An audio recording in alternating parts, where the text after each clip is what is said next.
Hi hello guys welcome back to Aadya colourful. ನಾನು Suma. Friends, ಇವತ್ತಿನ ವಿಡಿಯೋದಲ್ಲಿ ವೈರಸ್, ಶೀತ, ಕೆಮ್ಮು, ಕಫಕ್ಕೆ ಒಂದು ಮನೆಮದ್ದನ್ನು ನಾನು ತಿಳಿಸ್ತಾ ಇದ್ದೀನಿ.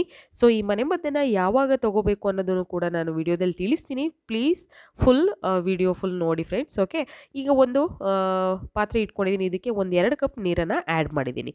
ಇಲ್ಲಿ ನಾನು ಒಂದು ಏಲಕ್ಕಿ, ಹಾಗೆ ಲವಂಗ, ಮತ್ತು ಮೆಣಸು, ಹಾಗೆ ಚಕ್ಕೆ, ಶುಂಠಿ ಮತ್ತು ಅಜ್ವೈನ್, ಹಾಗೆ ತುಳಸಿ ಎಲೆ ಮತ್ತು ಪುದೀನ ಇಷ್ಟನ್ನು ಕೂಡ ನಾನು ತಗೊಂಡಿದ್ದೀನಿ ಫ್ರೆಂಡ್ಸ್.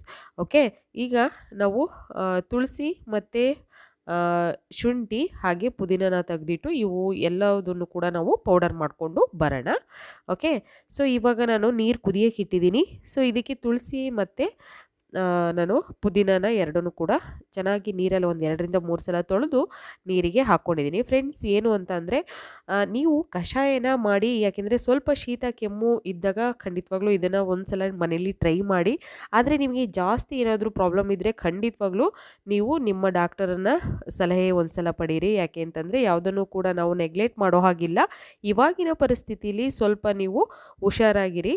ಓಕೆ, ಯಾವುದೇ ರೀತಿಯಾದಂಥ ರಿಸ್ಕ್ನ ತಗೋಬೇಡಿ ಫ್ರೆಂಡ್ಸ್. ಓಕೆ, ಈಗ ನೋಡಿ, ನಾನು ಶುಂಠಿ ಇಲ್ಲಿ ಕಷಾಯ ಮಾಡೋದಕ್ಕೆ ಸ್ವಲ್ಪ ಇಲ್ಲಿ ಉಪ್ಪನ್ನು ಹಾಕ್ಕೊಂಡಿದ್ದೀನಿ, ಮತ್ತು ಒಂದು ಅರ್ಧ ಟೇಬಲ್ ಸ್ಪೂನ್ ಆಗೋಷ್ಟು ಅರಿಶಿನ ತೊಗೊಂಡಿದ್ದೀನಿ. ಅರಿಶಿನ ತುಂಬಾ ಒಳ್ಳೆಯದು. ಶೀತ, ಕೆಮ್ಮು, ಕಫ ಏನಾದರೂ ಇದ್ದರೆ ಅದೆಲ್ಲ ಕ್ಲಿಯರ್ ಮಾಡುತ್ತೆ ಅದು. ನಂತರ ಶುಂಠಿನೂ ಕೂಡ ಹಾಕ್ಕೊಂಡಿದ್ದೀನಿ, ಜಜ್ಜಿ ಅದನ್ನು. ಸೊ ಅದನ್ನು ನೀವು ಬೇಕಿದ್ರೆ ತುರಿದು ಕೂಡ ಹಾಕ್ಬೋದು, ಪ್ರಾಬ್ಲಮ್ ಇಲ್ಲ. ಫ್ರೆಂಡ್ಸ್, ಇದು ವೈರಸ್, ಶೀತ, ಕೆಮ್ಮು, ಕಫ ನಿಮಗೆ ಸಿಂಪ್ಟಮ್ಸ್ ಸ್ವಲ್ಪ ಇದ್ದಾಗ ಮಾತ್ರ ಇದನ್ನು ಉಪಯೋಗಿಸಿ. ಜಾಸ್ತಿ ನಿಮಗೆ ನೀವು ಈ ಕಷಾಯದ ಮೇಲೆ ಡಿಪೆಂಡ್ ಆಗಿ ಡಾಕ್ಟರ್ ಹತ್ರ ಹೋಗ್ದಂಗೆ ನಾವು ಕಷಾಯನೇ ಮಾಡ್ಕೊಡಿತೀವಿ ಅಂತ ಅಂದ್ಕೋಬೇಡಿ.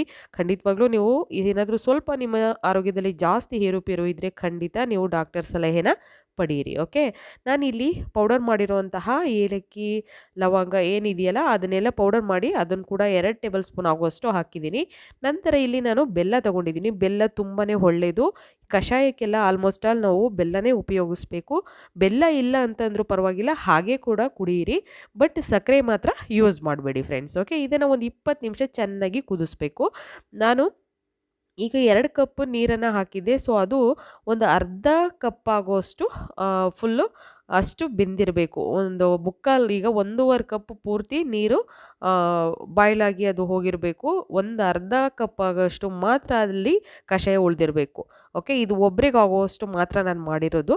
ಸೊ ನೋಡಿ, ತುಂಬಾ ಈಸಿಯಾಗಿ ನೀವು ಶೀತ, ಕೆಮ್ಮು, ಕಫಕ್ಕೆ ಈ ಮನೆಮದ್ದನ್ನು ಒಂದು ಸಲ ನೀವು ಟ್ರೈ ಮಾಡಿ. ಮತ್ತು ರೋಗ ನಿರೋಧಕ ಶಕ್ತಿನೂ ಕೂಡ ಇದು ಹೆಚ್ಚಿಸುತ್ತೆ. ಸೊ ಯಾವಾಗಲೂ ಕೂಡ ಮಕ್ಕಳಿಗೂ ಕೂಡ ಶೀತ ಗೀತ ಆದಾಗ ಖಂಡಿತ ಈ ಕಷಾಯನ ಒಂದು ಸಲ ಟ್ರೈ ಮಾಡಿ ಫ್ರೆಂಡ್ಸ್. ಇವಾಗ ನಾನು ಇದನ್ನು ಒಂದು ಮಗ್ಗಿಗೆ ಸೋಸ್ಕೋತಾ ಇದ್ದೀನಿ. ಸೋಸಿ ನೀವು ಬೆಳಿಗ್ಗೆ ಹೊತ್ತು ಇದನ್ನು ಕುಡಿದ್ರೆ ತುಂಬ ಒಳ್ಳೆಯದು. ಇಲ್ಲ ಅಂತಂದರೆ ಊಟ ಆದಮೇಲೆ ರಾತ್ರಿ ಹೊತ್ತು ಕೂಡ ಇದನ್ನು ಕುಡಿಬೋದು. ಕಷಾಯ ರೆಡಿಯಾಗಿದೆ. ನೀವು ಕೂಡ ಮನೇಲಿ ಟ್ರೈ ಮಾಡಿ ಹೇಗೆ ಬಂತು ಅಂತ ತಿಳಿಸಿ. ಓಕೆ.